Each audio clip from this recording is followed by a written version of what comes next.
अस्सलाम वालेकुम नाजरीन, प्रोग्राम में सादा आसारी सेहत में और मेज़बान डॉक्टर मसूद इकबाल भुट्टा प्रोग्राम में तो खुश आमदीद आते हैं। नाजरीन, साड़ी हमेशा कोशिश रही है कि असा मुख्तलिफ बीमारियों के माहरीन डॉक्टर साहबान को अपने प्रोग्राम में इन्वाइट करूँ तो उन्होंने नाल एक गाल मुहाड़ करते तुहाडे तक बेहतरीन और मुफीद मालूमात पहुँचाऊँ हर बीमारी के हवाले नाल।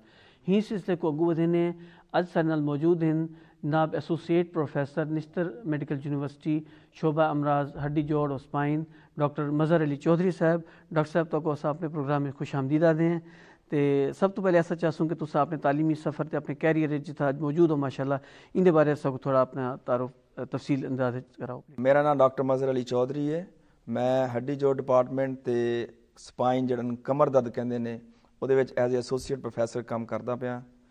तो मैं अपना जो FCPS आर्थोपीडिक्स वो 2011 किया है। तो उस तो बाद मैं मजीद समझदा सी कि जिहड़ा साउथ पंजाब है इत्थे हड्डी जोड़ का जिहड़ा महकमा हैगा ये स्पाइन सर्जरी जी कमर दर्द है ये बड़ी कमी है। मैं वो वास्ते फिर अलहदा 2018 के फैलोशिप की स्पाइन सर्जरी के। अच्छा माशाअल्लाह। तो उस तो बाद हुण निश्चित दे मैं कोशिश कर रहा कि स्पाइन नूं डिवेलप किया जाए। तो स्पाइन डिवेलप करने वास्ते सब तो पहला काम जिहड़ा मैं किया कि हर जुम्मे वाले दिन साउथ पंजाब के लोगों वास्ते मैं स्पाइन OPD स्टार्ट किया है। तो हर जुम्मे नूं स्पाइन OPD हुंदा है और उस तो बाद जिहड़ा वार्ड नंबर 21 है वो स्पाइन के अलहदा मरीजों वास्ते असी बैड फिक्स किए हैं। तो लिहाजा साउथ पंजाब वास्ते स्पाइन की सहूलत जी हैगी और निश्तर मेडिकल यूनिवर्सिटी के हुण बड़े ईजीली अवेलेबल हैगी। अच्छा डॉक्टर साहब माशाल्लाह तुसां बहुत अच्छा काम पे करेंदे निश्तर अस्पताल तुस ये दसो कि तुहाडी तमाम तर सफ़र कोई इंटरनेशनल सोसाइटीज़ वगैरह भी तुहाडी कोई शमूलियत मैंबरशिप वगैरह है कोई? हाँ बिल्कुल डॉक्टर साहब, बरे आज़म एशिया की एक स्पाइन सोसाइटी है जिन्होंने कहते हैं एशिया पैसिफिक स्पाइन सोसाइटी। मैं वह मैंबर हाँ। इस तरह एशिया पैसिफिक आर्थोपीडिक एसोसीएशन आ वो हर मुल्क के विचों 2 काउंसलर होंगे ने। अलहमदुलिल्लाह उन्हां चों भी एक काउंसलर मैं हैगा वा माशाअल्लाह। इसी तरह अमेरिका की जी स्पाइन सोसाइटी हैगी है वह भी मैं मैंबर हाँ जिन्होंने नैस किया जाता वा माशाअल्लाह। और इसी तरह society of spine surgeon Pakistan जी है वह मैं पंजाब का रिप्रजेंटेटिव हैगा वा माशाअल्लाह। अच्छा डॉक्टर साहब थोड़ा माशाल्लाह एक खूबसूरत तारुफ हो गया है, आवाम को पता लग गया कि किन्ने माहिर डॉक्टर साहब साडे नाल मौजूद हैं पे। हुण ये दसो कि ये जी स्पाइन की बीमारी है जो अस हड्डी दे अपना रीढ़ की हड्डी जी कमर की हड्डी उन्हें मोहरे का मसला आते हैं ये कितनी ये कॉमन है पई तो इन्हें केड़े अकसाम सारे मुल्क ज़्यादा हैं पे? डॉक्टर साहब इस तरह हैगा कि मेरा नहीं ख्याल कि कोई ऐसा बंदा नहीं होएगा जिन्हें अपनी पूरी जिंदगी दे विच कमर दर्द नूं महसूस ना किया हो। थोड़ा या ज़्यादा तो हो सकता, तकरीबन हर बंदा इस बीमारी दे विचों गुजरिया हुंदा वा। सही है। तो कमर दर्द जिहड़ा सब तो ज़्यादा कॉमन बीमारी जिहड़ी अजकल गिनी जा रही है ना वो कमर दर्द हैगी है। सही। तो कमर दर्द की वजह जिहड़ी हैगी आ वो क्यों हैगी आ वो असीं वक्त दे नाल नाल जिवें जिवें हुण चलदे अगे वो नाज़रीन नूं दसदे जाने उहदे विच की मसले मसाइल आउंदे हैगे। हाँ जी। तो एक मतलब कमर दर्द तो एक हो गया ना हिस्सा, दूजा तुसीं दस्से कि ये जिहड़ा मोहरे इन्हां दी कोई टेढ़ापन भी हुंदा है वो असीं मतलब दिखते हैं कि कुछ जिहड़े कुब की शक्ल तो कुछ जिहड़े टेढ़ेपन की शक्ल। क्या तुसीं मतलब इस इलाज नूं भी कवर करेंदे वे तुसीं? एक वो मोहरे टेढ़े ने जिहड़े बचपन तो ही ने पैदाइशी जिन्हां नूं कहा जाता, एक वो मोहरे टेढ़े ने जिहड़े चोट लगन तो बाद मोहरे टेढ़े हो जाते हैं। तीसरी तरह के वो टेढ़े मोहरे जिहड़े उम्र दे नाल नाल आउंदे ने। जिवें जिवें इंसान की उम्र वधदी है ना इस विच डी-जनरेशन का उन्होंने अमल किया जाता, प्रोसैस किया जाता। उन्होंने डी-जनरेटिव जिहड़ा स्कोलियोसिस कहते हैं कि उम्र दे नाल जिहड़े अपना वधन दे नाल जिहड़े मोहरे टेढ़े हो जाते हैं उन्होंने डी-जनरेशन असीं कहने। ठीक है। इस तरह ये 4-5 किस्म के जिहड़े मोहरे ने वो टेढ़ापन या उन्होंने कुबड़ापन कहते हो। टेढ़ेपन दे विच भी एक तो ये कि जिहड़े मोहरे घुम जाते हैं उन्होंने असीं स्कोलियोसिस कहने। एक है जिवें कमर जिहड़ी हैगी तुहाडी उत्ते सीने वाली जिहड़ी जगह है वो टेढ़ी हो जाती है, अगे नूं झुकाव आ जाता है। अच्छा। उन्होंने काइफोसिस कहते हैं। तो ये वो बीमारियां हैगियां जिहड़ियां साडे स्पाइन दे विच आंदियां। बिल्कुल वक्त के नाल नाल स्पाइन हुण इन्ना एडवांस होंदा जा रहा कि तुसीं इस जिहड़ियां तमाम बीमारियां हैगियां वा ये 100% जिहड़ियां हैगियां वो ठीक हो सकती हैं। अच्छा डॉक्टर साहब ये जिहड़े भी बीमारियां दसाए वे टेढ़ापन या कुबड़ापन इनका इलाज क्या सिर्फ सर्जरी है या सर्जरी तो पहले भी कुछ ऐसे चीज़ां हैं जिहड़े अस कर सकते हैं? हाँ बिल्कुल। जिहड़े 12 साल तो पहले बच्चे हैगे ना उन्हां विच असीं देखदे इहदा एंगल कितना हैगा। अच्छा। एंगल दे उत्ते फैसला किया जाता। अगर तो एंगल बहुत ज़्यादा हो गया है तो फिर तो सर्जरी ही इलाज हैगा। अगर उस एंगल तो कम हैगा तो ਫਿਰ ਅਸੀਂ ਇਹ ਕਰਦੇ ਕਿ ਮੁxtਲਿਫ ਤਰੀਕੇ ਹੈਗੇ ਨੇ, ਬ੍ਰੇਸਿਸ ਵਗੈਰਾ ਲੱਗ ਜਾਂਦੇ ਨੇ, ਕੋਈ ਪਲਸਤਰ ਦੀਆਂ ਜੈਕਟਾਂ ਬਣ ਜਾਂਦੀਆਂ ਹੈਗੀਆਂ ਵਾ। ਫਿਰ ਉਸ ਏਜ ਤੱਕ ਕੋਸ਼ਿਸ਼ ਕਰੀਦੀ ਕਿ ਜਿਹੜਾ ਐਂਗਲ ਹੈਗਾ ਇਹ ਸਾਡੇ ਕੰਟਰੋਲ ਦੇ ਵਿੱਚ ਰਹੇ। ਠੀਕ ਹੈ। ਅਗਰ ਉਹ ਐਂਗਲ ਵੱਧ ਜਾਵੇ, ਜਾਂ ਕਿਉਂਕਿ ਹਰ ਬੰਦੇ ਨੂੰ ਪਤਾ ਹੈ ਕਿ ਜਿੰਨੇ ਵੀ ਮੋਹਰੇ ਹੈਗੇ ਨੇ ਇਹਦੇ ਦਰਮਿਆਨ ਦੇ ਵਿੱਚ ਸਾਡਾ ਹਰਾਮ ਮਗਜ਼ ਹੈ, ਜਿਹਦੇ ਵਿੱਚ ਸਾਡੇ ਧੜ ਦਾ ਪੂਰਾ ਕੰਟਰੋਲ ਹੈ, ਪਖਾਨੇ ਪਿਸ਼ਾਬ ਦਾ ਕੰਟਰੋਲ ਹੈ। ਅਗਰ ਉਹ ਜ਼ਿਆਦਾ ਐਂਗਲ ਹੋਣ ਦੀ ਵਜ੍ਹਾ ਤੇ ਉੱਤੇ ਪ੍ਰੈਸ਼ਰ ਆ ਜਾਵੇ ਤੇ ਫਿਰ ਫੌਰਨ ਸਰਜਰੀ ਵਾਲੇ ਪਾਸੇ ਜਾਣਾ ਪੈਂਦਾ ਹੈ। ਲੇਕਿਨ 12 ਸਾਲ ਤੋਂ ਬਾਅਦ ਜਿਹੜਾ ਹੈਗਾ ਉਹ ਮੋਸਟਲੀ ਜਿਹੜਾ ਹੈਗਾ ਵਾ ਸਾਨੂੰ ਸਰਜਰੀ ਤਰਫ ਹੀ ਜਾਣਾ ਪੈਂਦਾ। ਠੀਕ। ਅੱਛਾ डॉक्टर साहब, ये अस ॾिठे कि ਜਿਹੜੀ सर्जरी है आम तौर ते आख्या वेंदे कि ਜਿਹੜਾ ब्रेन थी वञे या रीढ़ ਦੀ हड्डी ਦੀ सर्जरी, ਇਹਦੇ ਕੋਈ ਨਤਾਇਜ ਬਹੁਤ ਅੱਛੇ ਨਹੀਂ ਹੁੰਦੇ। ਪਹਿਲੇ ਤਾਂ ਐਕਸਪੀਰੀਅੰਸ ਪ੍ਰੀਵੀਅਸ ਜਿਹੜਾ ਸਾਬਕਾ ਹੈ ਉਹ ਤਾਂ ਇਹੋ ਹੋਇਆ ਪਿਆ। ਤੇ ਤੁਹਾਡੇ ਆਉਣ ਨਾਲ ਜਿਹੜੇ ਫੀਲਡ ਜਿਵੇਂ ਤੁਸੀਂ ਆਪਣੀ ਸਪੈਸ਼ਲਾਈਜੇਸ਼ਨ ਕੀਤੀ ਹੈ, ਇਹਦੇ 'ਚ ਕੋਈ ਮਤਲਬ ਕਿ ਨਵੇਂ ਜਦੀਦ ਤਰੀਕਾ ਇਲਾਜ ਕੋਈ ਐਸਾ ਆਇਆ ਜਾਂ ਉਹਦੇ ਕੋਈ ਸਕਸੈਸ ਰੇਟ ਜਿਹੜਾ ਹੈ ਉਹ ਕੋਈ ਬਿਹਤਰ ਕੀਤਾ ਗਿਆ? ਹਾਂ ਬਿਲਕੁਲ, ਤੁਹਾਡੀ ਇਹ ਗੱਲ ਬੜੀ ਅੱਛੀ ਗੱਲ ਹੈ। ਤੇ ਇਹਦੇ ਵਿੱਚ ਡਾਕਟਰ ਸਾਹਿਬ ਮੈਂ ਤੁਹਾਨੂੰ ਇਹ ਦੱਸਾਂ ਕਿ ਵਕਤ ਦੇ ਨਾਲ ਚੀਜ਼ਾਂ ਬੜੀਆਂ ਸਪੈਸੀਫਿਕ ਹੁੰਦੀਆਂ ਜਾ ਰਹੀਆਂ। ਇਹ ਜਿਵੇਂ ਆਰਥੋਪੀਡਿਕਸ ਔਰ ਨਿਊਰੋ ਸਰਜਨ ਦੋਨੋਂ ਸਪਾਈਨ ਕਰਦੇ ਓਵਰਲੈਪ ਸਪੈਸ਼ਲਿਟੀ ਹੈ। ਅੱਛਾ। ਵਕਤ ਦੇ ਨਾਲ ਹੁਣ ਕੀ ਹੋਇਆ, ਕੁਝ ਲੋਕਾਂ ਨੂੰ ਫੈਸਲਾ ਕਰ ਲੈਂਦੇ ਅਸੀਂ ਸਿਰਫ ਕਰਨਾ ਹੀ ਇਹ ਹੈ ਸਪਾਈਨ ਸਰਜਰੀ। ਜਿਵੇਂ ਮੈਂ ਹੁਣ ਨਿਸ਼ਤਰ ਦੇ ਵਿੱਚ ਵੀ ਪ੍ਰੈਕਟਿਸ ਦੇ ਵਿੱਚ ਵੀ ਸਿਰਫ ਸਪਾਈਨ ਦੇ ਮਰੀਜ਼ਾਂ ਨੂੰ ਵੇਖਦਾ।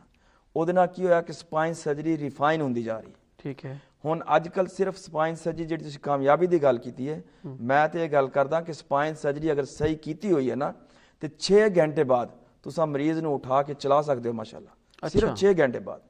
ਕੁਝ ਸਪਾਈਨ ਦੇ ਐਸੇ ਪ੍ਰੋਸੀਜਰ ਆ ਗਏ ਜਿਵੇਂ ਅੱਜ ਕੱਲ੍ਹ ਡਿਸਕ ਸਲਿਪ ਹੋ ਜਾਂਦੀ ਹੈ, ਉਹਦਾ ਤੁਸੀਂ ਆਪਰੇਟ ਕਰੀਏ ਅਸਾਂ ਐਂਡੋਸਕੋਪ ਦੇ ਨਾਲ ਜਾਂ ਅੱਖਾਂ ਨੂੰ ਲੂਪਸ ਕੈਮਰੇ ਲਾ ਕੇ ਉਹਦੇ ਨਾਲ ਜਦੋਂ ਕਰੀਦਾ ਹੈ ਅਸਾਂ ਸਿਰਫ 2.2 ਸੈਂਟੀਮੀਟਰ ਦਾ ਇਨਸੀਜਨ ਦਿੰਦੇ ਹਾਂ।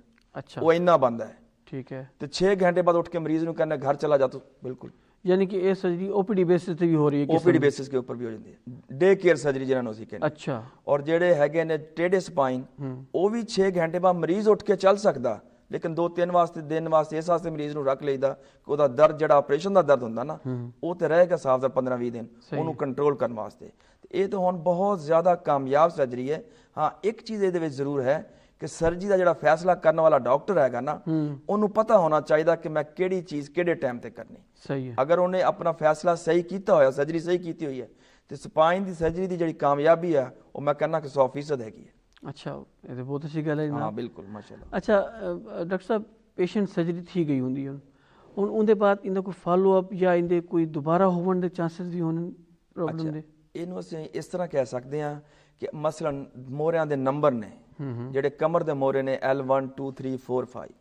ਅਸਾਂ ਅਗਰ ਇੱਕ ਡਿਸਕ ਦਾ ਆਪਰੇਸ਼ਨ ਕੀਤਾ ਹੈ L4 5 ਦੇ ਲੈਵਲ ਦੇ ਉੱਤੇ, ਮੋਸਟ ਕਾਮਨ ਜਿਹੜਾ ਮੋਸਟ ਕਾਮਨ ਹੈ, ਹਾਂਜੀ, ਤਾਂ ਉਹ ਤੁਸੀਂ ਇਹ ਦੇਖੋ ਕਿ 8% ਚਾਂਸ ਹੈ ਕਿ ਉੱਥੇ ਦੁਬਾਰਾ ਹੋ ਸਕਦਾ। ਸੇਮ ਜਗ੍ਹਾ ਤੇ ਸਿਰਫ 8%। ਠੀਕ ਹੈ। 92% ਕਾਮਯਾਬੀ ਹੈ। ਠੀਕ ਹੈ, ਇੱਕ ਗੱਲ। ਲੇਕਿਨ ਅਗਰ ਅਸੀਂ L4 5 ਤੇ ਕੀਤਾ, ਕੱਲ ਨੂੰ ਡਿਸਕ L5S1 ਦੀ ਹੋ ਜਾਂਦੀ ਜਾਂ L3 4 ਦੀ ਹੋ ਜਾਂਦੀ ਤੇ ਉਹਦਾ ਤੇ ਫਿਰ ਇਹ ਸਰਜਰੀ ਦੇ ਨਾਲ ਕੋਈ ਤਾਲੁਕ ਨਹੀਂ ਹੈ। ਸਹੀ ਹੈ, ਇੱਕ ਚੀਜ਼। ਦੂਸਰੀ ਚੀਜ਼, ਵਕਤ ਦੇ ਨਾਲ ਇੰਨੀ ਰਿਫਾਈਨਨੈਸ ਆਈ ਕਿ ਹੁਣ ਜਿਹੜਾ ਇਨਸੀਜਨ ਦਿੰਦੇ ਨਾ, ਪਹਿਲੇ ਤੇ ਇਹ ਸੀ ਕਿ ਪੂਰਾ ਖੋਲ ਦਿੰਦੇ ਸੀ ਆਰਾਮ ਨਾਲ। ਹੁਣ ਜੇ ਰਾਈਟ ਸਾਈਡ ਦੀ ਡਿਸਕ ਹੈ ਸਿਰਫ ਰਾਈਟ ਸਾਈਡ ਖੋਲੀ ਦੀ, ਖੱਬੀ ਸਾਈਡ ਜਿਹੜੀ ਉਹ ਉਵੇਂ ਦੀ ਉਵੇਂ ਅਲਹਮਦੁਲਿਲਾ ਛੱਡ ਦਈਦੀ। ਠੀਕ ਹੈ, ਇਹ ਬਹੁਤ ਬੜੀ ਕਾਮਯਾਬੀ।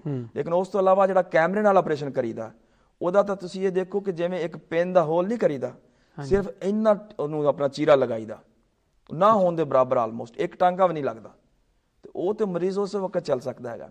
ਬਲਕਿ ਹੁਣ ਤੇ ਦੁਨੀਆ ਇੰਨੀ ਐਡਵਾਂਸ ਹੁੰਦੀ ਜਾ ਰਹੀ ਕਿ ਜਿਹੜਾ ਸਪਾਈਨ ਦਾ ਕੈਮਰੇ ਨਾਲ ਆਪਰੇਸ਼ਨ ਕਰੀਦਾ ਨਾ ਉਹ ਬਗੈਰ ਨਸ਼ੇ ਤੋਂ ਕਰ ਰਹੇ ਨੇ, ਲੋਕਲ ਲਾ ਕੇ, ਸਿਰਫ ਉਹ ਜਗ੍ਹਾ ਸੁਣ ਕਰਕੇ। ਅੱਛਾ, ਇਹ ਬਹੁਤ ਬੜੀ ਐਡਵਾਂਸਮੈਂਟ ਹੈਗੀ ਹੈ। ਠੀਕ ਹੈ। ਅੱਛਾ ਡਾਕਟਰ ਸਾਹਿਬ, ਇਹ ਜਿਹੜੇ ਬਿਮਾਰੀਆਂ ਹਨ ਰੀੜ ਦੀ ਹੱਡੀ ਦੇ, ਇਹਨਾਂ ਦੇ ਕੋਈ ਬਚਾਓ ਦੇ ਵੀ ਤਦਾਬੀਰ ਹਨ? ਹਾਂ, ਇਹ ਤੁਸੀਂ ਕੁਐਸਚਨ ਜਿਹੜਾ ਕੀਤਾ ਇਹ ਬੜਾ ਜ਼ਬਰਦਸਤ ਕੁਐਸਚਨ ਹੈ। ਇਹ ਮੈਂ ਨਾਜ਼ਰੀਨ ਨੂੰ ਲਾਜ਼ਮੀ ਦੱਸਣਾ ਚਾਹਾਂਗਾ ਕਿ ਕਮਰ ਦਰਦ ਦੀ ਵਜ੍ਹਾ ਕੀ ਹੈਗੀ। ਜ਼ਿਆਦਾਤਰ 70-75% ਜਿਹੜਾ ਕਮਰ ਦਾ ਦਰਦ ਹੈ ਨਾ ਉਹ ਮਕੈਨੀਕਲ ਹੈਗਾ, ਬੈਡ ਪੋਸਚਰ ਦੀ ਵਜ੍ਹਾ ਤੋਂ ਹੈਗਾ। ਠੀਕ ਹੈ। ਸਾਨੂੰ ਇਹ ਨਹੀਂ ਪਤਾ ਕਿ ਅੱਲਾਹ ਤਾਲਾ ਨੇ ਇਹ ਜਿਹੜਾ ਸਪਾਈਨ ਬਣਾਇਆ ਨਾ ਇਹਦੇ ਵਿੱਚ 4 ਕਰਵ ਬਣਾਏ ਨੇ, ਤੇ ਅੱਲਾਹ ਨੇ ਕੋਈ ਵੀ ਚੀਜ਼ ਐਵੇਂ ਨਹੀਂ ਬਣਾਈ ਕਿ ਜਿਹੜੀ ਇਨਸਾਨ ਦੇ ਫਾਇਦੇ ਦੇ ਵਿੱਚ ਨਾ ਹੋਵੇ। ਤੇ ਜਦੋਂ ਵੀ ਅੱਲਾਹ ਦੇ ਬਣਾਏ ਹੋਏ ਫੈਸਲਿਆਂ ਦੇ ਤੁਸੀਂ ਖਿਲਾਫ ਜਾਓਗੇ ਤੇ ਤੁਸੀਂ ਸਫਰਰ ਤਾਂ ਹੋਵੋਗੇ, ਮਸਲਾ ਹੋਏਗਾ। ਬਿਲਕੁਲ। ਉਹਦੀ ਹੁਣ ਵਜ੍ਹਾ ਕੀ, ਵਕਤ ਦੇ ਨਾਲ ਕੀ ਹੋ ਰਿਹਾ, ਜਿਵੇਂ ਅੱਜ ਕੱਲ੍ਹ ਦੀ ਨਵੀਂ ਜਨਰੇਸ਼ਨ ਆ ਰਹੀ ਹੈ, ਇਹ ਇਨਡੋਰ ਐਕਟੀਵਿਟੀ ਸਾਰੀ ਆ ਗਈ, ਆਊਟਡੋਰ ਐਕਟੀਵਿਟੀਜ਼ ਟੋਟਲੀ ਕਮ ਹੋ ਗਈ। ਠੀਕ ਹੈ। ਦੁੱਧ ਦਾ ਇਸਤੇਮਾਲ ਕਮ ਹੁੰਦਾ ਜਾ ਰਿਹਾ, ਹਾਂਜੀ ਉਹਦੇ ਨਾਲ ਕੀ ਹੋਇਆ, ਕਿਉਂਕਿ ਇਹ ਜਿੰਨਾ ਹਰਾਮ ਮਗਜ਼ ਹੈ ਨਾ ਪਿੱਛੇ ਕਮਰ ਦੇ ਪਿੱਛੇ, ਇਹਦੇ ਨਾਲ ਪੱਠੇ ਲੱਗੇ ਹੋਏ ਨੇ ਜਿਹਨਾਂ ਨੂੰ ਅਸੀਂ ਮਸਲਸ ਕਹਿੰਦੇ ਆ। ਹਾਂਜੀ ਇਹ ਪੱਠੇ ਜਿਹੜੇ ਹੈਗੇ ਨੇ ਇਹ ਟੋਨ ਅਪ ਨਹੀਂ ਰਹਿੰਦੇ। ਇਹ ਜਦੋਂ ਪੱਠੇ ਟੋਨ ਅਪ ਨਹੀਂ ਰਹਿੰਦੇ ਤੇ ਪੱਠੇ ਅਕੜ ਜਾਂਦੇ ਨੇ। ਫਿਰ ਤੁਸੀਂ ਟੀਵੀ ਲਾਉਣ 'ਚ ਬੈਠੇ ਹੋ ਜਾਂ ਟੈਬ ਇਸਤੇਮਾਲ ਕਰਦੇ ਹੋ, ਅੱਜ ਕੱਲ੍ਹ ਦੇ ਬੱਚੇ ਲੈਪਟਾਪ ਜਿਹੜਾ ਇਸਤੇਮਾਲ ਕਰ ਰਹੇ ਨੇ ਜਾਂ ਮੋਬਾਈਲ ਇਸਤੇਮਾਲ ਕਰ ਰਹੇ ਨੇ, ਉਹਦੀ ਵਜ੍ਹਾ ਤੋਂ ਬੈਡ ਪੋਸਚਰ ਬਹੁਤ ਜ਼ਿਆਦਾ ਨੇ। ਐਵੇਂ ਝੁਕੇ ਹੋਏ ਨੇ ਤੇ ਇੱਕ ਇੱਕ ਦੋ ਦੋ ਘੰਟੇ ਝੁਕੇ ਕੰਮ ਕਰ ਰਹੇ ਨੇ। ਉਹਦੀ ਵਜ੍ਹਾ ਤੋਂ ਕੀ ਹੁੰਦਾ, ਉਹ ਜਿਹੜੇ ਪੱਠੇ ਨੇ ਉਹ ਗਲਤ ਪੋਜੀਸ਼ਨ ਜਾਂਦੇ ਨੇ। ਅੱਲਾ ਦੇ ਬਣਾਏ ਹੋਏ ਜਿਹੜੇ ਕਰਵ ਨੇ ਉਹਦੇ ਅਗੇਂਸਟ ਅਸਾਂ ਚਲੇ ਜਾਂਦੇ। ਠੀਕ ਹੈ। ਉਹਦੇ ਨਾਲ ਕੀ ਹੁੰਦਾ, ਤੁਸੀਂ ਜਦੋਂ ਉੱਠਦੇ ਹੋ 2-2.5 ਘੰਟੇ ਬਾਅਦ ਜਾਂ ਆਪਣਾ ਡਰਾਮਾ ਫਿਲਮ ਖਤਮ ਕਰਦੇ ਹੋ ਜਾਂ ਬੱਚੇ ਗੇਮਾਂ ਖਤਮ ਕਰਦੇ ਨੇ ਤੇ ਫਿਰ ਉਹਨਾਂ ਨੇ ਕਮਰ ਫੜੀ ਹੁੰਦੀ, ਓਏ ਮੇਰੀ ਕਮਰ ਚਲੀ ਗਈ। ਸਹੀ ਹੈ। ਇਹਦੇ ਵਾਸਤੇ ਫਿਰ ਮੈਂ ਤੇ ਇਹੀ ਕਹਾਂਗਾ ਕਿ ਦੁੱਧ ਦਾ ਇਸਤੇਮਾਲ ਜ਼ਿੰਦਗੀ 'ਚ ਜ਼ਿਆਦਾ ਲੈ ਕੇ ਆਓ। ਤੁਸੀਂ ਜਿਹੜੀਆਂ ਗੇਮਸ ਹੈਗੀਆਂ ਆਊਟਡੋਰ, ਵਾਲਿदैन ਨੂੰ ਚਾਹੀਦਾ ਆਪਣੇ ਬੱਚਿਆਂ ਨੂੰ ਉਹ 'ਤੇ ਜ਼ੋਰ ਦਿੱਤਾ ਜਾਵੇ। ਸਾਈਕਲਿੰਗ ਕੀਤੀ ਜਾਵੇ, ਆਪਣਾ ਤੈਰਾਕੀ ਕੀਤੀ ਜਾਵੇ, ਸਵਿਮਿੰਗ ਜਿਹਨੂੰ ਕਹਿੰਦੇ ਆ। ਠੀਕ ਹੈ। ਇਸੇ ਤਰ੍ਹਾਂ ਦੁੱਧ ਔਰ ਦਹੀਂ ਦਾ ਇਸਤੇਮਾਲ ਕੀਤਾ ਜਾਵੇ। ਤੁਸੀਂ ਜਦੋਂ ਬੈਠਣਾ ਹੈ, ਤੁਸੀਂ ਟੀਵੀ ਲਾਉਣ 'ਚ ਬੈਠਣਾ, ਬੈੱਡ ਦੇ ਵਿੱਚ ਬੈਠਣਾ ਹੈ ਤੇ ਤੁਹਾਡੇ ਜਿਹੜੇ ਆ ਬਟਕਸ ਹੈਗੇ ਨੇ ਇਹ ਪਿੱਛੇ ਟੱਚ ਕਰਨ। ਜਿਵੇਂ ਆ ਪਿੱਛੇ ਟੱਚ ਕਰਕੇ ਬੈਠ ਦੇਣਾ ਸਾਂ ਤੇ ਨਾਲ ਹੀ ਕਮਰ ਤੁਹਾਡੀ ਸਿੱਧੀ ਹੋ ਜਾਂਦੀ ਨੇਚਰ ਦੀ ਤਰਫ ਜਿਵੇਂ ਹੋਣੀ ਚਾਹੀਦੀ, ਔਰ ਨਾਲ ਦੂਸਰਾ ਤੁਹਾਨੂੰ ਕਮਰ ਦੀ ਸਪੋਰਟ ਆ ਜਾਂਦੀ। ਇਸੇ ਤਰ੍ਹਾਂ ਜਿਹੜੇ ਬੱਚੇ ਜਾਂ ਬੱਚੀਆਂ ਸਕੂਲਾਂ 'ਚ ਕਾਲਜਾਂ 'ਚ ਪੜ੍ਹਦੇ ਨੇ ਉਹਨਾਂ ਨੂੰ ਮੈਂ ਕਹਿੰਦਾ ਕਿ ਜਿਹੜੇ ਆਰਮ ਰੈਸਟ ਹੈ ਨਾ, ਇਹਨਾਂ 'ਤੇ ਇੱਕ ਫੱਟੀ ਰੱਖੀ ਜਾਵੇ। ਫੱਟੀ ਦੇ ਉੱਪਰ ਕਿਤਾਬ ਰੱਖੀ ਜਾਵੇ। ਉਹਦੇ ਦੋ ਫਾਇਦੇ, ਇੱਕ ਤੁਹਾਡੀ ਕਮਰ ਸਿੱਧੀ ਰਹਿ ਜਾਏਗੀ, ਦੂਸਰਾ ਫਾਇਦਾ ਕਿ ਤੁਹਾਡੀ ਅੱਖ ਦਾ ਜਿਹੜਾ ਡਿਸਟੈਂਸ ਹੈਗਾ ਉਹ ਵੀ ਬੜਾ ਠੀਕ ਰਹੇਗਾ। ਤੁਹਾਡੀ ਗਰਦਨ ਦੇ ਪੱਠੇ ਨਹੀਂ ਥੱਕਣਗੇ। ਸਹੀ ਹੈ। ਅਗਰ ਇਹ ਇਹਤਿਆਤੀ ਤਦਾਬੀਰ ਕੀਤੀਆਂ ਜਾਣ ਤਾਂ ਬਹੁਤ ਸਾਰੇ ਲੋਕ ਜਿਹੜੇ ਹੈਗੇ ਨੇ ਕਮਰ ਦਰਦ ਦੇ ਸ਼ਿਕਾਰ ਡਾਕਟਰਸ ਕੋਲ ਜਾਂਦੇ ਨੇ, ਉਹ ਇਸ ਚੀਜ਼ ਤੋਂ ਬਚ ਸਕਦੇ ਨੇ। ਅੱਛਾ ਡਾਕਟਰ ਸਾਹਿਬ, ਜਿਵੇਂ ਤੁਸੀਂ ਸ਼ੁਰੂ ਦੱਸਿਆ ਹੈ ਕਿ ਮੁਖਤਲਿਫ ਸੁਸਾਇਟੀਜ਼ ਦੇ ਮੈਂਬਰ ਵੀ ਹੋ, ਇੰਟਰਨੈਸ਼ਨਲ ਤੇ ਪਾਕਿस्तानी सोसाइटीज़ है, क्या इन्होंने सोसाइटीज़ की तरफों कोई ऐसी मतलब रिकमेंडेशन है खसूसी तौर पर जोड़ा स्कूल फर्नीचर के हवाले नाल या कंप्यूटर टेबल्स कंप्यूटर चेयर्स के हवाले नाल, क्योंकि हुण बहरहाल पढ़ना भी सब ने है, कंप्यूटर भी यूज़ करने, कोई इनकार तो कोई नहीं, तो कोई ऐसी स्पैसिफिक रिकमेंडेशन हैं जेह्ड़े कि फर्नीचर बनाया ही उं तर्ज दा बने ਜਿਹੜਾ ਇਹ ਬਿਮਾਰੀਆਂ ਤੋਂ ਬਚਾਵੇ? ਹਾਂ, ਅਗਰ ਅਸੀਂ ਦੁਨੀਆ ਦੀ ਗੱਲ ਕਰਾਂ ਤੇ ਉਹਨਾਂ ਸੁਸਾਇਟੀਆਂ ਦੇ ਉਹਨਾਂ ਮੁਲਕਾਂ ਦੇ ਵਿੱਚ ਤੇ ਇਹ ਚੀਜ਼ਾਂ ਜ਼ਰੂਰ ਮੌਜੂਦ ਨੇ ਔਰ ਉਹਦੀਆਂ ਰਿਕਮੈਂਡੇਸ਼ਨਸ ਵੀ ਹੈਗੀਆਂ। ਲੇਕਿਨ ਅਨਫੋਰਚੂਨੇਟਲੀ ਹਜੇ ਸਾਡੇ ਮੁਲਕ ਦੇ ਵਿੱਚ ਸਪਾਈਨ ਇੰਨਾ ਐਡਵਾਂਸ ਨਹੀਂ ਹੋਇਆ। ਹੁਣ ਜਿਹੜੀ ਸਾਡੀ ਸਪਾਈਨ ਦੀ ਸੁਸਾਇਟੀ ਬਣੀ, ਜਿਹੜਾ ਮੈਂ ਦੱਸਿਆ ਕਿ ਮੈਂ ਪੰਜਾਬ ਦਾ ਰਿਪਰੈਜ਼ੈਂਟੇਟਿਵ ਹਾਂ, ਉਹ ਬਣਾਉਣ ਦਾ ਮਕਸਦ ਇਹ ਹੈਗਾ ਕਿ ਇੱਕ ਤੇ ਇਹ ਚੀਜ਼ ਕਿ ਜਿਹੜੇ ਅਸੀਂ ਲੋਕ ਹੈਗੇ ਨੇ ਉਹਨਾਂ ਨੂੰ ਇਹਨਾਂ ਚੀਜ਼ਾਂ ਤੋਂ ਆਗਾਹੀ ਦੇ ਸਕੀਏ। ਦੂਸਰਾ ਸਾਡਾ ਮਕਸਦ ਇਹ ਹੈਗਾ ਸਿੱਧਾ ਕਿ ਅਸੀਂ ਜਿਹੜੇ ਯੰਗ ਡਾਕਟਰਸ ਨੇ, young orthopaedic surgeon, neuro surgeon ਜਿਹੜੇ ਸਪਾਈਨ ਨਾਲ ਆਪਣਾ ਕੀ ਨਾ ਰੱਖਦੇ ਨੇ ਕਿ ਇੰਟਰਸਟ ਰੱਖਦੇ ਨੇ, ਉਹਨਾਂ ਦੀ ਡਿਵੈਲਪਮੈਂਟ ਵਾਸਤੇ, ਉਹਨਾਂ ਦੇ ਫੈਲੋਸ਼ਿਪ ਪ੍ਰੋਗਰਾਮ ਵਾਸਤੇ ਇਹਨਾਂ ਸੁਸਾਇਟੀਆਂ ਦੇ ਥਰੂ ਮੁਖਤਲਿਫ ਮੁਲਕਾਂ ਦਾ ਜਿਹੜਾ ਐਕਸਪੀਰੀਅੰਸ ਹੈਗਾ ਉਹਨੂੰ ਗੇਨ ਕਰਨ ਵਾਸਤੇ ਅਸੀਂ ਸਕਾਲਰਸ਼ਿਪ ਪ੍ਰੋਗਰਾਮ ਜਿਹੜਾ ਹੈਗਾ ਉਹ ਸ਼ੁਰੂ ਕੀਤਾ ਜਾਵੇ। ਤੇ ਉਹਦਾ ਇਹ ਫਾਇਦਾ ਹੈਗਾ, ਜਿਹੜਾ ਏਸ਼ੀਆ ਪੈਸੀਫਿਕ ਸਪਾਈਨ ਸੁਸਾਇਟੀ ਹੈ ਇਹ ਸਾਲ ਦੇ ਵਿੱਚ 2 ਫੈਲੋਸ਼ਿਪ ਦਿੰਦੀ ਹੈ। ਠੀਕ ਹੈ। ਔਰ ਜਿਹੜੀਆਂ ਫ੍ਰੀ ਆਫ ਕਾਸਟ ਹੁੰਦੀਆਂ, ਬਿਲਕੁਲ ਉਹਦੀ ਟਰੈਵਲਿੰਗ, ਰਿਹਾਇਸ਼, ਹਰ ਚੀਜ਼ ਜਿਹੜੀ ਹੈ ਉਹ ਸੁਸਾਇਟੀ ਦਿੰਦੀ ਹੈਗੀ ਹੈ। ਇਸ ਵਾਸਤੇ ਇਹ ਸੁਸਾਇਟੀ ਜਿਹੜੀ ਹੈਗੀ ਹੈ ਇਹ ਆਪਣਾ ਜਿਹੜਾ ਰੋਲ ਹੈਗਾ ਉਹ ਅਦਾ ਕਰ ਰਹੀ ਹੈਗੀ। ਠੀਕ ਹੈ। ਅੱਛਾ ਡਾਕਟਰ ਸਾਹਿਬ, ਇਹ ਜਿਹੜਾ ਹਾਰਡ ਬੈੱਡ ਜਿਹੜਾ ਅਸੀਂ ਯੂਜ਼ ਕਰੇ ਨੇ ਖਾਸ ਤੌਰ 'ਤੇ रीढ़ की हड्डी के जिन्हों को मसाइल हैं उन्होंने मरीज़ों वास्ते, तो कुछ लोग आदन कि सबको हार्ड बेड पसंद क्या नहीं, नरम बिस्तर होवे, इंदा क्या मतलब कितना एक रोल है पिया बीमारियों को जड़ा रोकने के हवाले नाल? अच्छा, पहला तो ये भी एक मिथ है जिन्हों तोड़न की जरूरत है कि हार्ड बेड का मतलब ये नहीं हैगा कि फट्टा होना चाहिए। ठीक है। फट्टे दे उत्ते कोई बंदा भी घंटा 2 घंटे सोवे ना, ਉਹਦੀ ਆਪਣੀ ਕਮਰ ਫੱਟਾ ਬਣ ਜਾਂਦੀ। ਠੀਕ ਹੈ। ਬਿਸਤਰ ਦਾ ਮਕਸਦ ਇਹ ਹੈਗਾ ਕਿ ਬਿਸਤਰ ਸਿੱਧਾ ਹੋਣਾ ਚਾਹੀਦਾ, ਸਟ੍ਰੇਟ ਬਿਸਤਰ। ਠੀਕ ਹੈ। ਸਖਤ ਬਿਸਤਰ ਨਹੀਂ। ਅਗਰ ਤੁਹਾਡਾ ਨੀਚੇ ਫੱਟਾ ਲੱਗਿਆ ਨਾ ਤਾਂ ਉਹਦੇ ਉੱਤੇ ਲਾਜ਼ਮੀ 2 ਮੋਟੀਆਂ ਜਿਹੜੀਆਂ ਕਾਟਨ ਦੀਆਂ, ਜਿਹਨੂੰ ਤਲਾਈਆਂ ਵੀ ਕਹਿੰਦੇ ਨੇ, ਗੱਦੇ ਵੀ ਕਹਿੰਦੇ ਨੇ, ਉਹ ਵਿਛਾ ਕੇ ਤੁਸੀਂ ਫਿਰ ਸੋ। ਸਾਡਾ ਮਕਸਦ ਇਹ ਹੈ ਕਿ ਜਦੋਂ ਤੁਹਾਡੀ ਕਮਰ ਦਰਮਿਆਨ 'ਚ ਆਵੇ ਨਾ ਤੇ ਬਿਸਤਰ 'ਚ ਕੁੱਬ ਨਹੀਂ ਆਉਣਾ ਚਾਹੀਦਾ, ਐਵੇਂ ਨਹੀਂ ਹੋਣਾ ਚਾਹੀਦਾ, ਬਿਸਤਰ ਸਿੱਧਾ ਹੋਣਾ ਚਾਹੀਦਾ। ਜਿਵੇਂ ਆਰਥੋਟੈਕ ਗੱਦੇ ਅੱਜ ਕੱਲ ਆ ਰਹੇ ਨੇ, ਆਮ ਮੈਟਰਸ ਜਿਹੜਾ 10 ਇੰਚ ਦਾ ਹੈਗਾ ਨਾ ਉਹ ਠੀਕ ਹੈਗਾ, 8-10 ਸਾਲ ਵਾਸਤੇ ਉਹ ਬਿਲਕੁਲ ਠੀਕ ਰਹਿੰਦਾ। ਲੇਕਿਨ ਅਗਰ ਕੋਈ ਗਰੀਬ ਬੰਦਾ ਹੈਗਾ ਪਿੰਡ ਦੇ ਵਿੱਚ, ਉਹ ਜਿਹੜੀ ਚਾਰਪਾਈ ਹੈਗੀ ਹੈ, ਉਹਦੀ ਜਿਹੜੀ ਦਾਮਨ ਹੈਗੀ ਹੈ, ਉਹਨੂੰ ਰੋਜ਼ਾਨਾ ਕੋਈ ਬੰਦਾ ਉਹਨੂੰ ਕੱਸ ਕੇ ਦੇ ਦੇਵੇ ਤਾਂ ਉਹ ਵੀ ਤਕਰੀਬਨ ਸਿੱਧਾ ਬਿਸਤਰ ਬਣ ਜਾਂਦਾ, ਉਹ ਵੀ ਠੀਕ ਹੈਗਾ। ਠੀਕ ਹੈ। ਤੇ ਇਹ ਜਿਹੜਾ ਆਪਣਾ ਇਹ ਪਿਆ ਕਿ ਮੁਖਤਲਿਫ ਪੋਜੀਸ਼ਨ ਨੇ ਨੀਂਦਰ ਵੇਲੇ ਜਿਹੜੀ ਪੋਜੀਸ਼ਨ ਬਣਦੀ ਹੈ, ਕੁਝ ਲੋਕ ਕਰਵਟ ਤੇ ਸੋਨੇ, ਕੁਝ ਸਿੱਧੇ ਸੋਨੇ, ਤੇ ਇਹ ਜਿਹੜਾ ਸੁਮਣ ਦਾ ਤਰੀਕਾਕਾਰ ਹੈ, ਇਹਦੇ ਵਿੱਚ ਕੋਈ ਖਾਸ ਪੋਜੀਸ਼ਨ ਦਾ ਵੀ ਕੋਈ ਤਾਲੁਕ ਹੈ? ਨਹੀਂ, ਮੇਰਾ ਖਿਆਲ ਹੈ ਕਿ ਉਹਦੇ ਵਿੱਚ ਜਿਹੜਾ ਸਾਡੇ ਨਬੀ ਪਾਕ ਸੱਲੱਲਾਹੁ ਅਲੈਹਿ ਵਸੱਲਮ ਨੇ ਇੱਕ ਸਾਨੂੰ ਦੱਸੀ ਹੋਈ ਚੀਜ਼ ਜਿਹੜੀ ਨਾ ਸੌਣ ਦਾ ਤਰੀਕਾ, ਉਹ ਬੈਸਟ ਤਰੀਕਾ ਹੈਗਾ। ਉਹ ਸਪਾਈਨ ਦੇ ਹਵਾਲੇ ਨਾਲ ਵੀ ਬਿਲਕੁਲ ਬੈਸਟ ਤਰੀਕਾ ਹੈਗਾ। ਸਪਾਈਨ ਉਹਨੂੰ ਜਸਟੀਫਾਈ ਕਰਦਾ ਹੈ ਕਿ ਬੈਸਟ ਤਰੀਕਾ ਹੈਗਾ। ਸਿਰਫ ਬਿਸਤਰ ਸਿੱਧਾ ਹੋਣਾ ਚਾਹੀਦਾ, ਬਿਸਤਰ ਦੇ ਵਿੱਚ ਕੁੱਬ ਨਾ ਪਾਓ, ਵਰਨਾ ਤੁਹਾਡੀ ਕਮਰ ਥੱਲੇ ਚਲੀ ਜਾਂਦੀ ਹੈ, ਪੈਰ ਔਰ ਜਿਹੜਾ ਸਿਰ ਹੈਗਾ ਉਹ ਉੱਚੇ ਹੋ ਜਾਂਦੇ ਨੇ, ਉਹ ਫਿਰ ਤੁਹਾਡੀ ਪੋਜੀਸ਼ਨ ਗਲਤ ਹੋ ਜਾਂਦੀ। ਠੀਕ। ਅੱਛਾ ਡਾਕਟਰ ਸਾਹਿਬ, ਕੋਈ ਖੁਰਾਕ ਦੇ ਹਵਾਲੇ ਨਾਲ ਇੱਕ ਤਾਂ ਤੁਸੀਂ ਦੱਸਿਆ ਕਿ ਜਿਹੜਾ ਦੁੱਧ ਦਾ ਇਸਤੇਮਾਲ ਜ਼ਿਆਦਾ ਕਰੋ ਤਾਂ ਕਿ ਕੈਲਸ਼ੀਅਮ ਪੂਰਾ ਰਹੇ, ਉਹਦੇ ਇਲਾਵਾ ਕੋਈ ਵਿਟਾमिन डी ਦੀ ਕਮੀ ਬੇਸ਼ੀ, ਕਿਉਂਕਿ ਅਸਾਂ ਇੱਕ ਮਤਲਬ ਜਨਰਲ ਕਨਸੈਪਟ ਹੈ ਕਿ ਕਿਉਂਕਿ ਮੁਸਲਿਮ ਨੇਸ਼ਨ ਜਿਹੜੀ ਹੈ, ਮੁਸਲਿਮ ਉਹ ਸਨ ਐਕਸਪੋਜ਼ ਉਸ ਤਰ੍ਹਾਂ ਨਹੀਂ ਹੁੰਦੇ ਜਿਵੇਂ ਯੂਰਪੀਅਨ ਕੰਟਰੀਜ਼ ਹਨ ਜਾਂ ਬੇ ਹਨ ਪੇ, ਤੇ ਉਹਨਾਂ ਵਿੱਚ ਵਿਟਾमिन डी ਦੀ ਕਮੀ ਹੈ। ਉਹਦੇ ਬਾਰੇ ਚ ਕੁਝ ਦੱਸ ਸਕਦੇ ਹੋ ਕਿ ਕਿਵੇਂ ਉਹ ਪੂਰਾ ਕੀਤਾ ਬਣੇ ਜਾਂ ਕੋਈ ਆਪਣੀ ਐਕਟੀਵਿਟੀਜ਼ ਐਸੇ ਕੀਤੇ ਨੇ ਜਿਹੜੀ ਕਮੀ को ਅਸਾਂ ਪੂਰਾ ਕਰ ਸਕੂੰ? ਹਾਂ ਬਿਲਕੁਲ, ਇਹ ਤੁਹਾਡੀ ਗੱਲ ਸਹੀ ਹੈ ਕਿ ਵਕਤ ਦੇ ਨਾਲ ਜਿਹੜੀਆਂ ਚੀਜ਼ਾਂ ਸਾਡੇ ਚੇਂਜ ਹੋ ਗਈਆਂ, ਖਾਸ ਕਰ ਅਗਰ ਅਸੀਂ ਪਾਕਿਸਤਾਨ ਦੀ ਗੱਲ ਕਰੀਏ ਤੇ ਜਿਹੜੀ ਸਾਡੇ ਸਾਊਥ ਪੰਜਾਬ ਦੇ ਵਿੱਚ ਜਿਹੜੀ ਸਾਡੇ ਖਾਸ ਕਰ ਖਵਾਤੀਨ ਆ, ਬੱਚੀਆਂ ਯੰਗ ਹੈਗੀਆਂ, ਉਹ ਜਿਸਮ ਨੂੰ ਢਾਂਪ ਕੇ ਰੱਖਦੀਆਂ, ਤਾਂ ਘਰਾਂ ਵਿੱਚ ਉਹਨਾਂ ਵਾਸਤੇ ਇੱਕ ਹੀ ਐਡਵਾਈਸ ਹੈਗੀ ਹੈ ਕਿ ਸੂਰਜ ਜਿਸ ਵਕਤ ਨਿਕਲ ਰਿਹਾ ਹੁੰਦਾ ਜਾਂ ਸੂਰਜ ਗਰੂਬ ਹੋਣ ਤੋਂ ਪੌਣਾ ਘੰਟਾ ਪਹਿਲੇ ਉਹ ਵਾਲਾ ਜਿਹੜਾ ਟਾਈਮ ਹੁੰਦਾ ਵਾ, ਆਪਣੇ ਜਿਸਮ ਦਾ ਜਿਹੜਾ ਹੈਗਾ ਐਕਸਪੋਜ਼ਰ, ਆਪਣੇ ਪਰਦੇ ਨੂੰ ਦਾ ਖਿਆਲ ਕਰਦਿਆਂ ਹੋਇਆਂ ਉਹ ਜਿੰਨਾ ਮੈਕਸਿਮਮ ਐਕਸਪੋਜ਼ਰ ਸੂਰਜ ਸਨ ਐਕਸਪੋਜ਼ਰ ਕਰ ਲੈਣ, ਉਹਦੇ ਵਿੱਚ ਵਿਟਾमिन डी ਨੇਚਰ ਦੀ ਤਰਫੋਂ ਤੁਹਾਨੂੰ ਮਿਲਦਾ ਹੈਗਾ। ਫਿਰ ਡਾਕਟਰ ਦੀਆਂ ਦਵਾਈਆਂ ਤੇ ਟੀਕਿਆਂ ਤੋਂ ਵੀ ਤੁਸੀਂ ਬਚ ਜਾਂਦੇ ਹੋ। ਦੂਸਰੀ ਗੱਲ ਇਹ ਹੈ ਕਿ ਦੁੱਧ ਦਾ ਜਿਹੜਾ ਇਸਤੇਮਾਲ, ਖਾਲਿਸ ਦੁੱਧ ਹੈਗਾ, ਉਹਨੂੰ ਮੈਕਸਿਮਮ ਕਰਨਾ ਚਾਹੀਦਾ ਆਪਣੇ ਬੱਚਿਆਂ ਵਾਸਤੇ। ਤੇ ਜਿਵੇਂ ਮੈਂ ਪਹਿਲੇ ਵੀ ਜ਼ਿਕਰ ਕੀਤਾ, ਜਿਹੜੀਆਂ ਐਕਸਟਰਾ ਆਊਟਡੋਰ ਐਕਟੀਵਿਟੀਜ਼ ਹੈਗੀਆਂ ਨਾ, ਉਹਨਾਂ ਨੂੰ ਇਨਕਰੀਜ਼ ਕਰਨ ਦੀ ਬਹੁਤ ਜ਼ਿਆਦਾ ਜ਼ਰੂਰਤ ਹੈਗੀ ਹੈ। ਅਸੀਂ ਐਜ਼ ਏ ਨੇਸ਼ਨ ਹੀ ਥੋੜ੍ਹੇ ਜਿਹੇ ਇਸ ਤਰ੍ਹਾਂ ਦੇ ਹੈਗੇ ਆ ਕਿ ਅਸੀਂ ਕੰਪਲੈਕਸ ਜਲਦੀ ਹੋ ਜਾਂਦੇ ਹਾਂ। ਤੇ ਜਿਹੜੀ ਅੱਜ ਕੱਲ੍ਹ ਮਸਲਨ ਸਾਈਕਲਿੰਗ ਹੈਗੀ ਆ, ਅੱਧਾ ਘੰਟਾ ਅਗਰ ਤੁਸੀਂ ਸਾਈਕਲਿੰਗ ਕਰ ਲਓ ਨਾ, ਤੁਹਾਡੀ ਜਿਸਮ ਦੇ ਤਮਾਮ ਮਸਲ ਜਿਹੜੇ ਉਹ ਟੋਨ ਅਪ ਹੋ ਜਾਂਦੇ। ਅਗਰ ਜਿਸਮ ਦੇ ਮਸਲ ਟੋਨ ਅਪ ਹੋਣਗੇ ਤਾਂ ਬਿਲਕੁਲ ਤੁਸੀਂ ਕਮਰ ਦਰਦ ਤੋਂ ਵੀ ਮਹਿਫੂਜ਼ ਰਹਿ ਸਕਦੇ ਹੈਗੇ। ਠੀਕ। ਅੱਛਾ, ਸਾਈਕਲਿੰਗ ਦੇ ਇਲਾਵਾ ਕੋਈ ਵੀ ਐਸੀ ਸਪੋਰਟਸ ਹਨ ਪੇ ਜਿਹੜੇ ਬੱਚਿਆਂ ਨੂੰ ਯੰਗਸਟਰ ਨੂੰ ਐਡਵਾਈਸ ਕਰੇ ਸੋ ਕਿ ਉਹ ਸਪੋਰਟਸ ਐਕਟੀਵਿਟੀਜ਼ ਸ਼ਾਮਿਲ ਥੀ ਵਨ ਤਾਂ ਕਿ ਕਮਰ ਦਰਦ ਤੇ ਇਹਨਾਂ ਕੋ ਬੱਚਾ ਬਣ ਸਕੇ? ਬਿਲਕੁਲ, ਯੰਗ ਜਿਹੜੇ ਬੱਚੇ ਹੈਗੇ ਨਾ, ਮੈਂ ਤੇ ਕਹਿੰਦਾ ਕਿ ਜਿਸ ਤਰ੍ਹਾਂ ਅਸੀਂ ਜਦੋਂ ਯੰਗ ਸੀਗੇ, ਹੁਣ ਤਾਂ ਉਹਨੇ ਸ਼ਾਇਦ ਨਾ ਰਹੇ ਹੋਈਏ, ਜਿਵੇਂ ਅਸੀਂ ਸਾਰੀਆਂ ਗੇਮਸ ਕਰਦੇ ਸੀ ਨਾ, ਬੱਚਿਆਂ ਨੂੰ ਯਾਨੀ ਕਿ ਪੈਂਪਰਡ ਨਹੀਂ ਕਰਨਾ ਚਾਹੀਦਾ, ਬੱਚੇ ਨੂੰ ਉਹਦੀ ਨੇਚਰ ਤੇ ਛੋੜਨਾ ਚਾਹੀਦਾ। ਹਰ ਬੱਚਾ ਚਾਹੁੰਦਾ ਕਿ ਆਪਣੀ ਉਮਰ ਦੇ ਲਿਹਾਜ਼ ਨਾਲ ਜਿਹੜਾ ਹੈਗਾ ਮੈਂ ਆਪਣੀਆਂ ਗੇਮਸ ਕਰਾਂ। हाँ, ये डिस्करेज करना चाहिए कि बेटा सारा दिन कमरे के अंदर जो बैठ के ये तू कंप्यूटर लैपटॉप, असा सोच देते हैं कि बच्चे बाहर जाएंगे खराब होंगे, लेकिन मेरा एक ख्याल है कि नहीं, बच्चों को बाहर जाना चाहिए है। साढ़े प्ले ग्राउंड्स बहुत कम हो गए हैं, बच्चों को बाहर जाके अपनी आउटडोर एक्टिविटीज़, क्रिकेट है, हाकी है, जो भी चीज़ है, फुटबॉल है, फुटबॉल तुम पता अद्धा घंटा बंदा खेल लो, तमाम जिसम थोड़ा जो है टोन अप हो जाता है। तो ये तमाम एक्टिविटी, अच्छा तैराकी हैगी, स्विमिंग बड़ी जबरदस्त एक्टिविटी, थोड़ी सारी जी बॉडी हैगी है वो वार्म अप हो जाती है, तमाम बॉडी टोन अप हो जाती है। और अगर ये चीज़ां तुसी करो तो ऑनेस्टली गल है कि 50-60% जो कमर दर्द है इन्हों तो बचा जा सकता है, खत्म हो। बिल्कुल।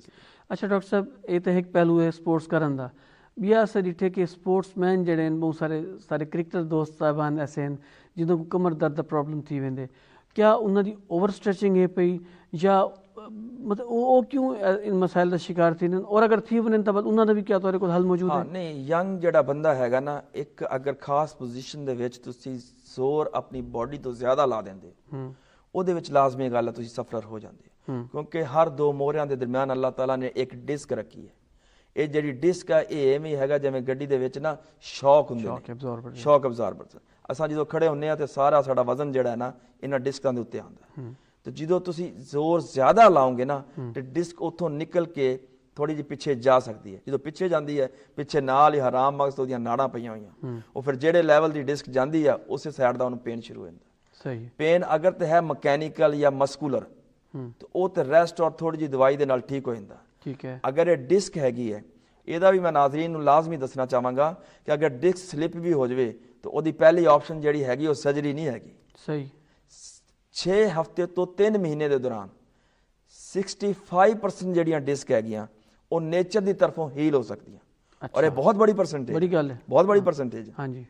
तो 35% वो लोग होते हैं जिन्होंने असी टाइम ते ही फैसला करना है कि इन्होंने ही सर्जरी करनी है, क्योंकि वो नुकसान ना हो जाए ना, धड़ अगर काम करना छोड़ देंदा, सुन हो जाता पखाने पेशाब वाली जगह, वो फिर एक एमरजेंसी है। उस तो इलावा जो 65% मरीज हैगे ने वो अगर रेस्ट कर लैन और दवाई लै लैन तो वो ठीक हो सकते हैं। सही। लिहाजा जेडे ये मसल दे जेडे ने और डिस्क दे इनू अलहदा करना बड़ा जरूरी है। ठीक है।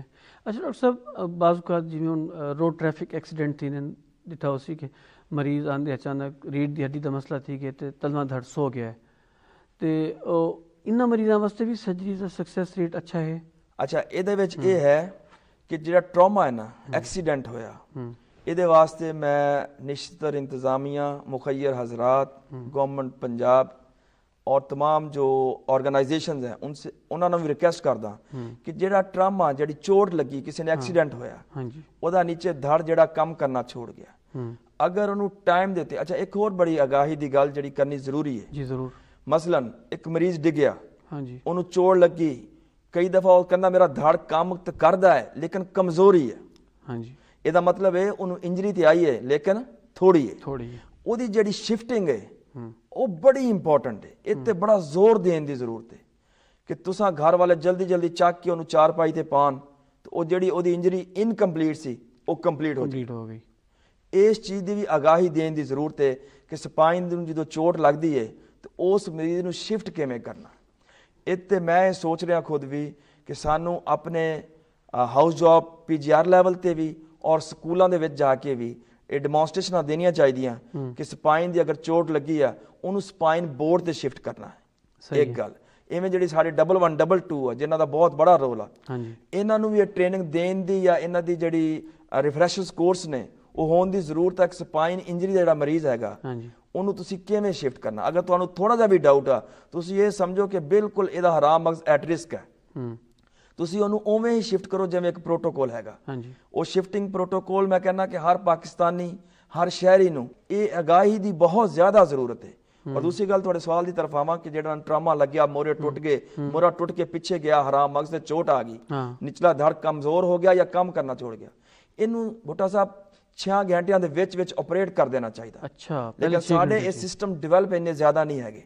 ਅਗਰ ਤੁਸੀਂ 6 ਘੰਟੇ ਦੇ ਅੰਦਰ ਇਹਨੂੰ ਆਪਰੇਟ ਕਰ ਦੋ ਤੇ ਮਾਸ਼ਾਅੱਲਾ ਇਹ ਬਹੁਤ ਜ਼ਿਆਦਾ ਚਾਂਸ ਹੈਗਾ ਕਿ ਉਹ ਮਰੀਜ਼ ਜਿਹੜਾ ਹੈਗਾ ਆਪਣੀ ਨਾਰਮਲ ਜ਼ਿੰਦਗੀ ਤੋਂ ਵਾਪਸ ਆ ਸਕਦਾ ਹੈ। ਔਰ ਇਸ ਵਾਸਤੇ ਮੇਰਾ ਜਿਹੜਾ ਖਾਬ ਹੈ ਉਹ ਸਿਰਫ ਸਪਾਈਨ टावर ही नहीं हैगा स्पाइन दे नाल रीहैब सेंटर हैगा क्योंकि मैं पेशावर काम किया 6 महीने हयाताबाद मैडिकल यूनिवर्सिटी दे विच उत्थे एक इसे तरह मैं रीहैब सेंटर देखा। अच्छा वो इतना जबरदस्त है कि जिदा निचला धड़ काम करदा या ऊपर वाले दोनों बाजू भी काम करना छड़ जांदे ने। ये जिहड़ी मुताजगी है ये वड्डे वड्डे बहन भाई बच्चे तुहाडी औलाद माँ बाप हर बंदा तंग आ जांदा पूरी फैमिली सफर करदी पूरी फैमिली। वो रीहैब दा बड़ा जबरदस्त उत्थे सिस्टम है कि तुसां उत्थे अपना मरीज तुसीं जमा करा दो ਉਹਨਾਂ ਦੀ ਪੂਰੀ ਟੀਮ ਫਿਜ਼ੀਓਥੈਰੇਪਿਸਟ ਰੀਹੈਬ ਜੋ ਹੈ ਉਹ ਉਹਦੀ ਪੂਰੀ ਰੀਹੈਬ ਕਰਦੇ ਨੇ। ਅੱਛਾ ਇਸੇ ਤਰ੍ਹਾਂ ਦਾ ਜਿਹੜਾ ਮੈਂ ਅੱਜ ਪ੍ਰੋਗਰਾਮ ਦੀ ਇਹਦਾ ਫਾਇਦਾ ਚੱਕਦਿਆਂ ਹੋਇਆ ਮੈਂ ਚੀਫ ਮਿਨਿਸਟਰ ਪੰਜਾਬ ਉਸ ਨੂੰ ਵੀ ਰਿਕੁਐਸਟ ਕਰਦਾ ਕਿ ਸਾਡੇ ਪੂਰੇ ਪੰਜਾਬ ਦੇ ਵਿੱਚ ਇੱਕ ਵੀ ਰੀਹੈਬ ਸੈਂਟਰ ਨਹੀਂ ਹੈਗਾ। ਤੁਸੀਂ ਸਾਊਥ ਨਹੀਂ ਵੈਸੇ ਹੈ ਹੀ ਕੋਈ ਨਹੀਂ ਤੁਸੀਂ ਸਾਊਥ ਪੰਜਾਬ ਦੇ ਆਪਣਾ ਰਿਪਰੈਜ਼ੈਂਟੇਟਿਵ ਵੀ ਹੋ ਇਸ ਆਵਾਮ ਦੇ ਮੇਰੀ ਪੁਰਜ਼ੋਰ ਇਹ ਰਿਕੁਐਸਟ ਹੈਗੀ ਹੈ ਕਿ ਤੁਸੀਂ ਸਾਊਥ ਪੰਜਾਬ ਖਾਸ ਕਰ ਮੁਲਤਾਨ ਦੇ ਵਿੱਚ ਤੁਸੀਂ ਇੱਕ ਰੀਹੈਬ ਸੈਂਟਰ ਜਿਹੜਾ ਹੈਗਾ ਉਹ ਬਣਾਇਆ ਜਾਵੇ ताकि जिन्होंने लोगों के धड़ काम करना छोड़ जाते हैं या पूरा बॉडी काम करना छोड़ जाती है साढ़े को निश्चित ऐसा सिस्टम नहीं है कि असं उन्हें एक लंबे अरसे वास्ते अपने को स्टे करा सकें। बिल्कुल ठीक है वो लोग उत्थे आ सकन। अच्छा फिर वापस आने असी मोरे टुटे हुए ने अगर तुसीं उन्होंने मौके ते ऑपरेशन कर देंदे हो उस हराम मगज ते जिहड़ा मोरा टुट के पिया है तुसीं उहनूं चक देंदे हो उत्थों उहदा प्रैशर खत्म कर देंदे हो तो बड़ा स्ट्रॉन्ग चांस हैगा कि हराम मगज जिहड़ा हैगा वो दोबारा काम करना शुरू कर दे। ਇਹਦੇ ਵਾਸਤੇ ਫਿਰ ਇਹ ਹੈ ਕਿ ਸਪਾਈਨ ਸਰਜਰੀ ਜਿਹੜੇ ਸਕਰੂ ਰਾਡਸ ਨੇ ਇਹ ਮਹਿੰਗੇ ਹੈਗੇ ਨੇ।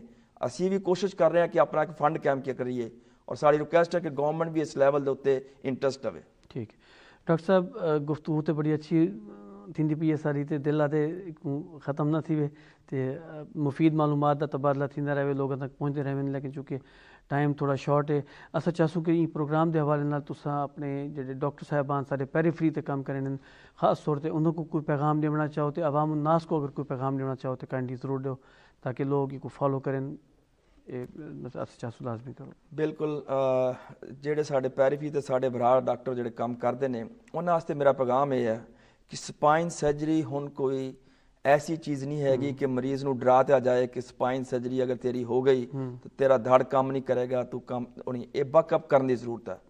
और मैं अपने जेडे पैरीफ्री ते डॉक्टर्स काम कर रहे हैं उन्होंने ये गल जरूर कहना चाहांगा कि ਜਿਹੜਾ ਮਰੀਜ਼ ਆਉਂਦਾ ਤੁਹਾਡੇ ਕੋਲ ਕਮਰ ਦਰਦ ਦਾ ਉਹਨੂੰ ਤੁਸੀਂ ਇਲਾਜ ਕਰੋ ਉਹਦਾ ਪੇਨ ਕਿਲਰ ਵਗੈਰਾ ਜੋ ਵੀ ਦੇਣਾ ਉਹ ਦਿਓ ਉਹਨੂੰ ਲੇਕਿਨ ਇੱਕ ਪੀਰੀਅਡ ਆਪਣੇ ਜ਼ਿਹਨ 'ਚ ਰੱਖੋ ਕਿ ਕਦੋਂ ਮੈਂ ਫੈਸਲਾ ਕਰਨਾ ਕਿ ਇਹ ਮਰੀਜ਼ ਜਿਹੜਾ ਹੁਣ ਹੈਗਾ ਮੈਂ ਸਪਾਈਨ ਸਰਜਨ ਨੂੰ ਰੈਫਰ ਕਰ ਦੇਣਾ। ਸਹੀ ਹੈ ਇਹਦੇ ਨਾਲ ਫਾਇਦਾ ਕੀ ਹੋਏਗਾ ਕਿ ਇੱਕ ਤੇ ਉਹ ਜਿਹੜੀਆਂ ਆਂਡੂ ਦਵਾਈਆਂ ਖਾਈ ਜਾ ਰਿਹਾ ਵਿਚਾਰਾ 6 ਮਹੀਨੇ ਸਾਲ ਤੋਂ ਉਹ ਤੋਂ ਬਚਤ ਹੋ ਜਾਏਗੀ ਕਿਉਂਕਿ ਅਗਰ ਉਹਦੀ ਸਰਜਰੀ ਹੀ ਪਲਾਨ ਬਣਦੀ ਹੈਗੀ ਹੈ तो फिर दवाइयां ने तो काम नहीं करना। सही है मसलन एक डिस्क निकल के हराम मगज ऊपर पई है ਉਹਨੂੰ ਦਵਾਈ ਤੇ ਚੱਕ ਕੇ ਵਾਪਸ ਨਹੀਂ ਕਰ ਸਕਦੇ। ਬਿਲਕੁਲ ਠੀਕ। ਠੀਕ ਹੈ, ਇਸ ਵਾਸਤੇ ਉਹਨਾਂ ਨੂੰ ਇਸ ਚੀਜ਼ ਦੀ ਅਗਾਹੀ ਵੀ ਦੇਣੀ ਜ਼ਰੂਰੀ ਹੈ ਸਾਨੂੰ ਆਪਣੇ ਭਾਈਆਂ ਨੂੰ ਕਿ ਕਿਦੋਂ ਤੁਸੀਂ ਆਪਣਾ ਜਿਹੜਾ ਮਰੀਜ਼ ਹੈਗਾ ਉਹ ਸਪਾਈਨ ਸਰਜਨ ਨੂੰ ਰੈਫਰ ਕਰਨਾ ਜ਼ਰੂਰੀ ਹੈਗਾ। ਸਹੀ। ਠੀਕ ਹੈ। ਦੂਸਰੀ ਗੱਲ ਜਿਹੜੀ ਸਾਡੀ ਆਵਾਮ ਹੈਗੀ ਹੈ, ਜਿਹੜੇ ਸਾਡੇ ਲੋਕ ਨੇ ਸਾਊਥ ਦੇ, ਇਹਨਾਂ ਨੂੰ ਮੈਂ ਪਹਿਲੇ ਵੀ ਪ੍ਰੋਗਰਾਮ 'ਚ ਕਹਿ ਚੁੱਕਿਆ ਕਿ ਤੁਸੀਂ ਆਪਣੇ ਬੱਚਿਆਂ ਨੂੰ ਆਊਟਡੋਰ ਐਕਟੀਵਿਟੀਜ਼ ਜਿਹੜੀਆਂ ਹੈਗੀਆਂ ਉਹਦੇ ਵਾਸਤੇ ਇਨਕਰਜ ਕਰੋ, ਇਨਡੋਰ ਜਿਹੜੀ ਐਕਟੀਵਿਟੀਜ਼ ਹੈਗੀਆਂ ਉਹਨਾਂ ਨੂੰ ਡਿਸਕਰਜ ਕਰੋ। ਸਹੀ ਹੈ। ਅਗਰ ਬੱਚਿਆਂ ਨੇ ਟੀਵੀ ਮੋਬਾਈਲ ਚੀਜ਼ਾਂ ਦੇਖਣੀਆਂ, ਬੱਚਿਆਂ ਦੀ ਪੋਸਚਰ ਦਾ, ਇਹ ਮਾਂ ਦਾ ਪੂਰਾ ਮਾਂ ਨੂੰ ਪਤਾ ਹੋਣਾ ਚਾਹੀਦਾ ਕਿ ਮੇਰਾ ਬੱਚਾ ਜਿਹੜਾ ਕਿਹੜੀ ਪੋਜੀਸ਼ਨ ਦੇ ਵਿੱਚ ਬੈਠ ਕੇ ਕੰਮ ਕਰ ਰਿਹਾ। ਸਾਨੂੰ ਬੈਡ ਪੋਸਚਰ ਉਹਨਾਂ ਤੋਂ ਬਚਣਾ ਚਾਹੀਦਾ। ਜਿਵੇਂ ਹੁਣ ਮੈਂ ਬੈਠਾ, ਜਿਹੜੀ ਮੇਰੇ ਬਟਕਸ ਹੈਗੇ ਨੇ ਇਹ ਪਿੱਛੇ ਟੱਚ ਕਰਦੇ ਪਏ ਨੇ, ਇਹ ਹੀ ਤਰੀਕਾ ਵਾ। ਤੁਸੀਂ ਗੱਡੀ ਦੇ ਵਿੱਚ ਬੈਠੋ, ਤੁਸੀਂ ਬੈੱਡ ਤੇ ਬੈਠੋ, ਤੁਸੀਂ ਕੁਰਸੀ ਤੇ ਬੈਠੋ, ਤੁਸੀਂ ਆਪਣੀ ਕਮਰ ਨੂੰ ਸਿੱਧੇ ਰੱਖੋ। ਅੱਲਾ ਦਾ ਬਣਾਇਆ ਵੱਡਾ ਖੂਬਸੂਰਤ ਜਿਹੜਾ ਸਪਾਈਨ ਆ, ਉਹਦੇ ਜਿਹੜੇ ਕਰਵਸ ਨੇ ਉਹਨੂੰ ਮੇਨਟੇਨ ਰੱਖੋ। ਸਹੀ ਹੈ। ਦੁੱਧ ਦਹੀਂ ਦਾ ਇਸਤੇਮਾਲ ਜਿਹੜਾ ਉਹ ਜ਼ਿਆਦਾ ਕਰੋ। ਠੀਕ ਹੈ। ਤੇ ਇਹਦੇ ਨਾਲ ਮੈਂ ਸਮਝਦਾ ਕਿ 50-60% ਜਿਹੜੀ ਕਮਰ ਦਰਦ ਹੈਗੇ ਨੇ, ਖਾਸ ਕਰ ਅੱਜ ਕੱਲ੍ਹ ਦੀ ਜਿਹੜੀ ਜਨਰੇਸ਼ਨ ਨੇ, ਇਹਨੂੰ ਬੜੀ ਅਰਲੀ ਉਮਰ ਦੇ ਵਿੱਚ ਜਿਹੜਾ ਕਮਰ ਦਰਦ ਸ਼ੁਰੂ ਹੋ ਗਿਆ, ਅਸੀਂ ਆਬਜ਼ਰਵ ਕਰ ਰਹੇ ਹਾਂ। ਤੇ ਇਹ ਚੀਜ਼ ਨਹੀਂ ਹੋਣੀ ਚਾਹੀਦੀ, ਇਹ ਕੋਈ ਅੱਛੀ ਚੀਜ਼ ਨਹੀਂ ਹੈਗੀ। ਸਹੀ ਹੈ। ਹਰ ਮਸਲੇ ਦਾ, ਹਰ ਕਮਰ ਦਰਦ ਦਾ ਜਿਹੜਾ ਮਸਲਾ ਹੱਲ ਹੈਗਾ ਉਹ ਆਪਰੇਸ਼ਨ ਨਹੀਂ ਹੈਗਾ। ਬਹੁਤ ਸਾਰੇ ਕਮਰ ਦਰਦ ਜਿਹੜੇ ਹੈਗੇ ਨੇ ਔਰ ਬਗੈਰ ਆਪਰੇਸ਼ਨ ਤੋਂ ਜਿਹੜੇ ਹੈਗੇ ਨੇ ਉਹ ਠੀਕ ਕੀਤੇ ਜਾ ਸਕਦੇ ਹੈਗੇ। बहुत शुक्रिया डॉक्टर मदद अली चौधरी साहब, तुस तशरीफ कहना सारे प्रोग्राम में इंतहाई मुफीद मालूमात सारे माशाल्लाह आवाम तक पहुँची हैं। असा कोशिश करें कि दोबारा एक तो नशीस्त रखूँ ताकि मज़ीद मालूमात अपने आवाम तक पहुँचाऊँ। तशरीफ आफरी का बहुत शुक्रिया। जी नाजरीन, अज सारे नाल मौजूद हैं जनाब डॉक्टर मजहर अली चौधरी साहब जिहड़े कि एसोसीएट प्रोफैसर हैं शोबा हड्डी जोड़ और spine Nishtar medical university hospital Multan. उन्होंने बहुत मुफीद मालूमात दी हैं। उन्होंने दसा है कि कमर की जी हड्डी है उनके क्या क्या बीमारियां होने, टेढ़ापन है बीमारी, और उनके अलावा एज नाल जेडे मोहरे भुरन लग पे वो बीमारी का हिस्सा इन पे। कुछ बीमारियां ऐसे जिन्हें को कंट्रोल कर सकते हैं, कुछ ऐसे जो वक्त नाल थी, लेकिन इन तमाम का इलाज मुमकिन होंगे। तो अर्ली इलाज जड़ा है वो एक अच्छी आउटपुट की एक शर्त है पई। उनके वास्ते सब तो बेहतर यह पिया कि जेडे सारे डॉक्टर साहबान पेरीफरी से बैठे उन्होंने पता होना चाहिए कि पेशेंट को अनड्यू लंबा अरसा अपने को रखने की बजाय बेहतर है को ठीक टाइम के उत्ते एक माहिर जड़ा है पिया स्पाइन का उन तक भेजा वने ताकि वह उनकी सर्जरी का एक अगर उन थीवनी ही है तो उनका बर वक्त फैसला कर सकें तो ज़्यादा नुकसान तो बचा के बेहतर सेहत वाले पासे घेना वन। दूजा उन्होंने इन गाल के उत्ते जोर दिते कि जेडे सारे नौजवान बच्चे हैं इन पर खास तौर पर वो घर में अजकल ज़्यादा बने कंप्यूटर से बने, उन्होंने वास्ते एक तो उन्होंने पोस्चर का ख्याल रखा वने ताकि उन्होंने रीढ़ दी हड्डी के मसाइल ना थी वन। या उन्होंने जेडे घर तो बाहर की एक्टिविटीज़ हैं ग्राउंड्स की एक्टिविटीज़ उनको एनकरेज करना चाहिए है। तो वालदैन को चाहिए है कि उन्होंने बाहर भेजन ताकि उन्होंने सेहत, उन्होंने रीढ़ की हड्डी, उन्होंने बाकी जिसम और मजबूत तवाना रहे ताकि मुआशरे के मुफीद शहरी रह सकें। इन्होंने अल्फाज नाल अज अस अपना प्रोग्राम ख़त्म करने हैं। इंशाअल्लाह अगले हफ्ते दोबारा तुहाडी खिदमत हाजिर थीसूं नवे प्रोग्राम, नवे मौजू, नवे मेहमान नाल। उमल तक अपना बहुत सारा ख्याल रखा है। मैं कोई इजाज़त देसो, इंशाअल्लाह दोबारा मिलसूँ। अस्सलामु अलैकुम, अल्लाह हाफिज़।